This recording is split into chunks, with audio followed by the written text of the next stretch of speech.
Kamera ready, sound ready, 3, 2, 1, action. Selamat siang adik-adik semuanya. Selamat siang, Bu. Apa kabar hari ini? Baik, Bu. Luar biasa. Ada yang tidak hadir? Semua hadir, Bu. Tadi bapak satu, Bu. Kayaknya hujannya belum datang. Oke, baik. Nanti ketua kelas setelah selesai kelas dengan Ibu, nanti bertemu Ibu di ruang guru ya. Ya, Ibu. Oke, baik.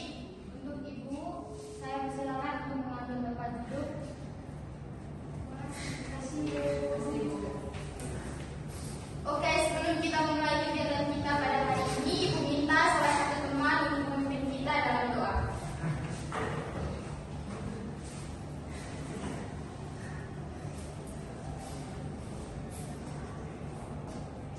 Baik, Ibu dosen, Ibu guru dan teman-teman sekalian, sebelum kita mulai perkuliahan kita pada siang hari ini, mari kita serta dengan doa. Untuk itu, izinkanlah saya membawa doa ini menurut ajaran dan keyakinan saya yang diketahui.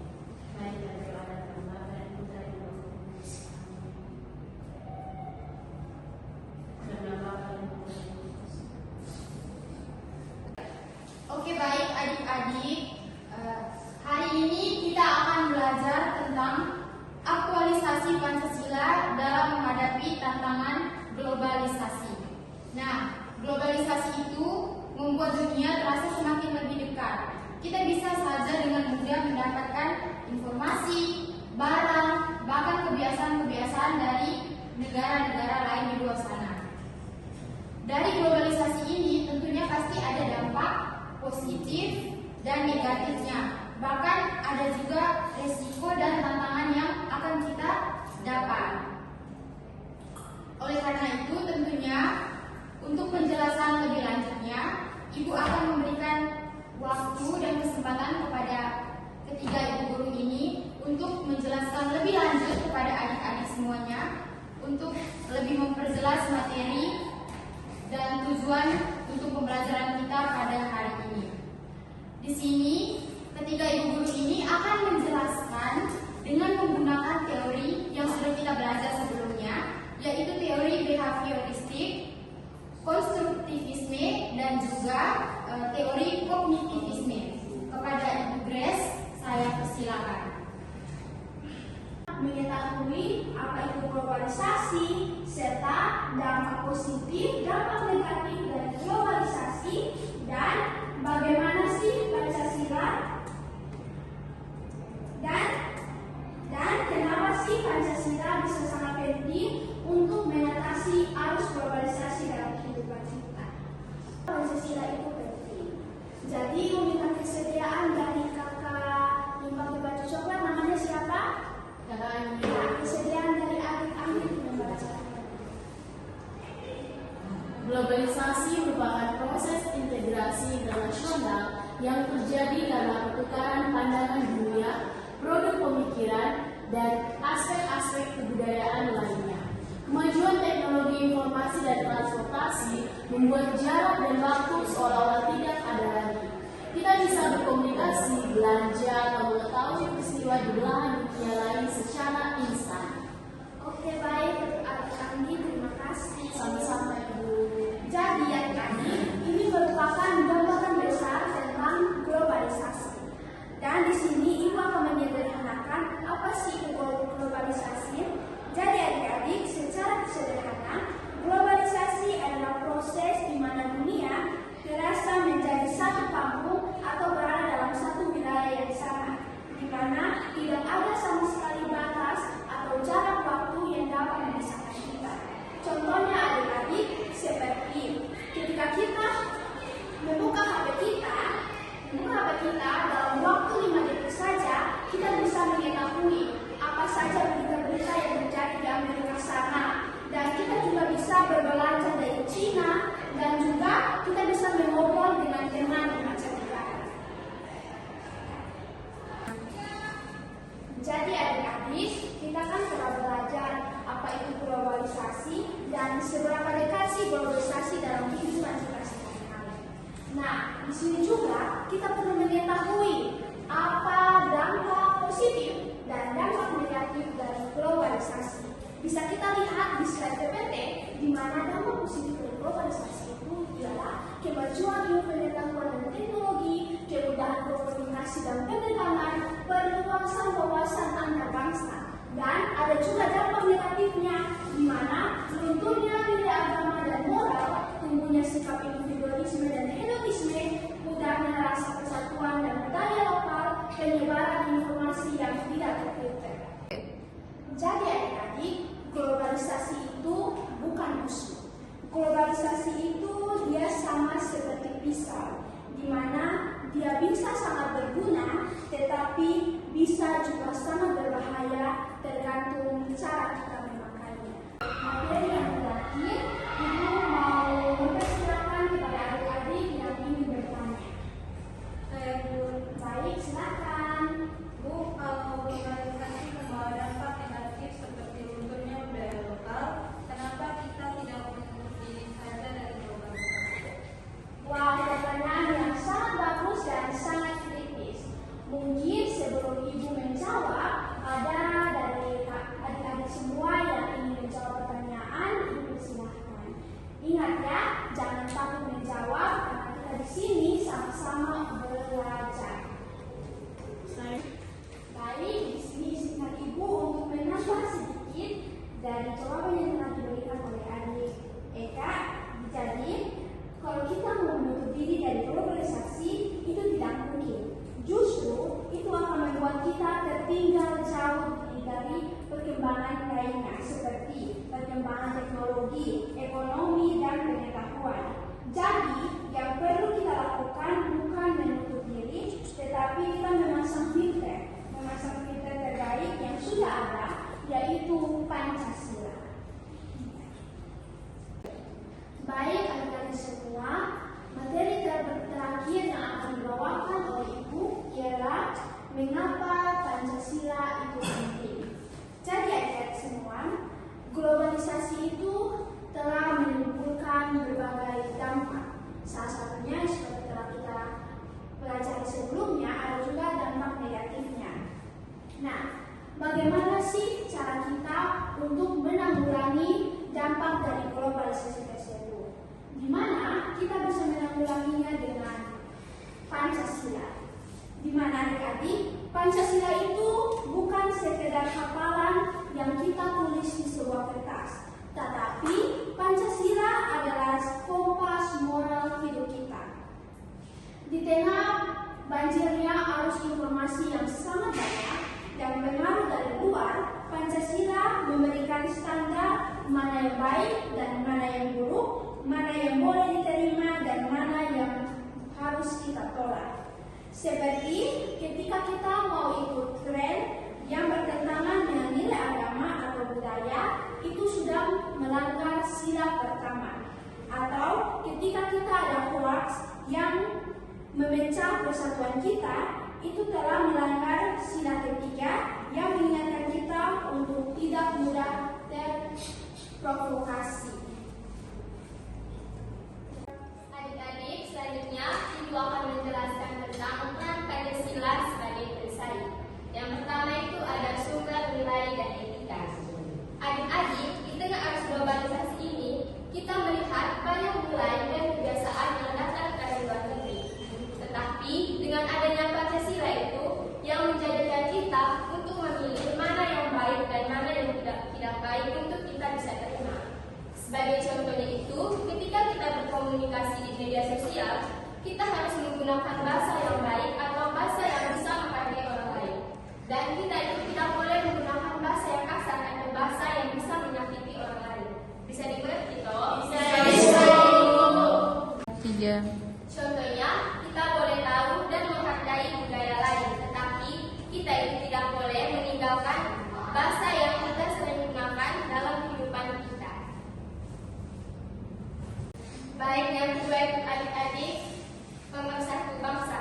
Adik-adik, seperti yang kita ketahui, Indonesia adalah negara yang sangat beragam, yang terdiri atas suku, agama, golongan, bahasa, dan adat istiadat. Dan seringkali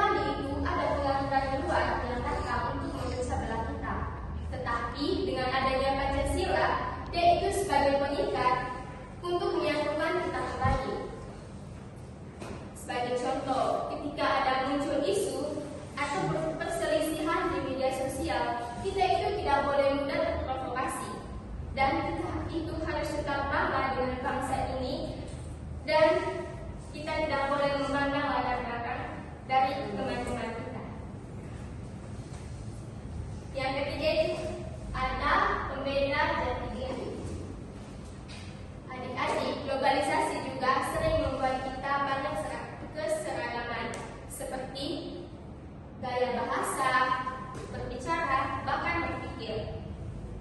Tetapi Pancasila itu berfungsi untuk kita tidak kehilangan identitas kita sebagai orang Indonesia.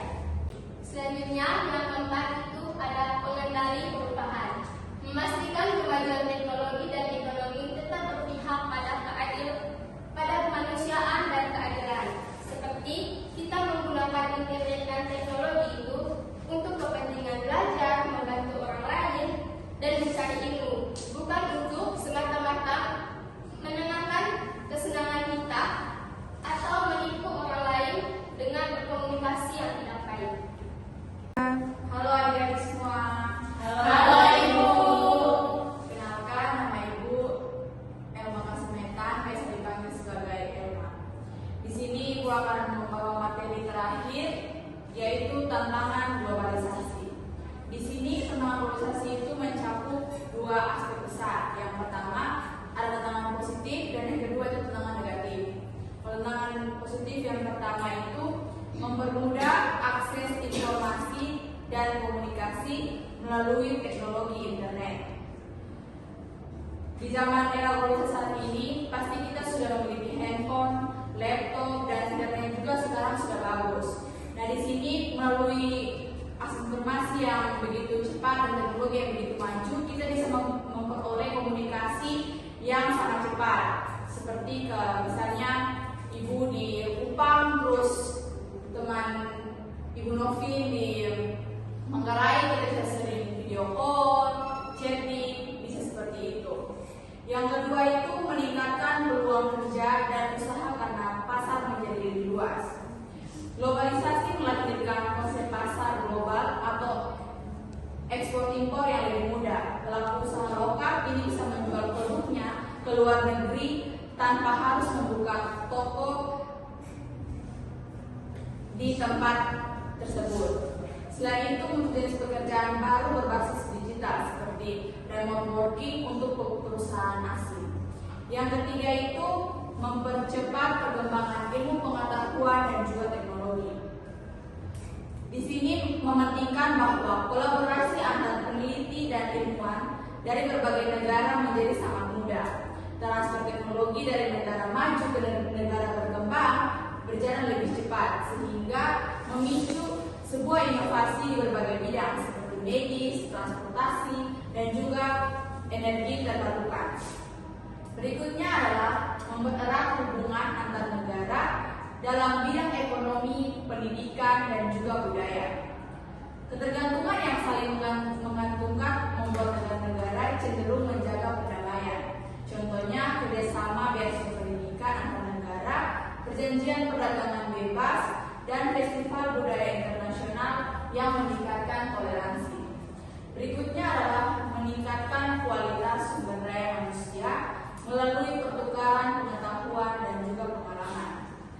Di sini dengan adanya program seperti magang internasional, studi banding, atau pelatihan daring standar global, tenaga kerja dituntut dan difasilitasi untuk memiliki keahlian yang setara dan standar dengan internasional.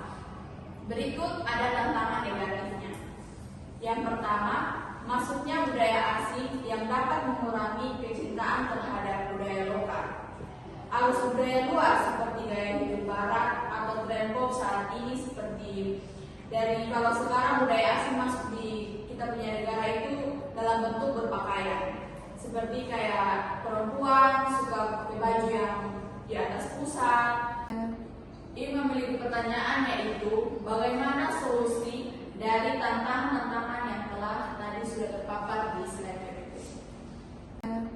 Ini memiliki pertanyaan yaitu bagaimana solusi dari tantangan-tantangan yang telah tadi sudah terpapar di slide berikut. Oke, jadi untuk penutup dari pembelajaran kita pada siang hari ini, Ibu harap nilai-nilai Pancasila itu tetap ditanamkan dalam diri kalian masing-masing.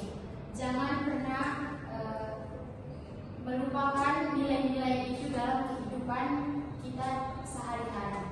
Jadi, sebagai penutupnya itu, kompas moral dan perisai bangsa agar tidak terbawa arus negatif, tentunya kita harus mencari ciri khas atau identitas dari bangsa Indonesia itu sendiri. Nah, di mana nilai-nilai Pancasila itu menjadi landasan atau menjadi fondasi yang kuat untuk menyaring berbagai pengaruh globalisasi yang keluar. Maaf adik-adik, maksud ibu berbagai arus globalisasi yang masuk ke dalam negara kita, yang seperti ibu bilang tadi, di dalam bidang ekonomi, informasi, teknologi, dan kebiasaan-kebiasaan yang terjadi dalam kehidupan kita yang dibawa atau yang ditiru dari negara luar. Selanjutnya, dengan hal ini tentunya kita selalu menerapkan nilai ketuhanan. 5 sila Pancasila kita itu kita harus selalu menerapkannya dalam kehidupan sehari-hari kita. Mau di rumah, di lingkungan masyarakat, mau dimanapun saja kita berada, itu kita harus tetap berpegang teguh pada 5 sila Pancasila tersebut. Apakah semuanya sudah jelas atau masih ada yang kebingungan atau masih ada yang ingin mau bertanya? Ibu persilakan untuk kesempatan pertanyaan berikutnya. Tidak ada. Oke, baik. Kalau begitu, semuanya hadir ya hari ini? Ya, Ya, sebagai penutup, Ibu minta nanti jangan lupa ya adik-adik mengumpulkan catatan atau ringkasan yang Ibu minta tadi pada awal pembelajaran, dan juga jangan lupa mengumpulkan tugas yang diberikan oleh Ibu Novin, karena itu dua tugas itu sebagai penilaian Ibu untuk pembelajaran kita pada hari ini. Baik, Ibu. Oke, Ibu minta salah satu teman, mungkin selain teman Anggi, bisa memimpin kita dalam